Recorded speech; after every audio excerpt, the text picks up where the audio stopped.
জুলাই আগস্টে শ্রীলঙ্কা সফর করবে ভারত। সম্প্রতি নতুন কোচ নিয়োগ দিয়েছে ভারত শ্রীলঙ্কা। তাদের অধীনে প্রথম অ্যাসাইনমেন্টও ঠিক হয়ে গেছে।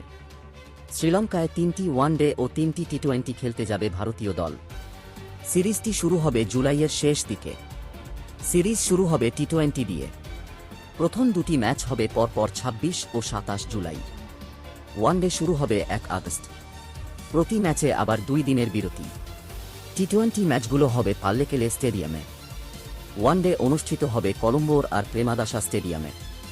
টি-20 বিশ্বকাপ জয়ের পর ভারতের নতুন কোচ গৌতম গম্ভীরের এটাই প্রথম অ্যাসাইনমেন্ট।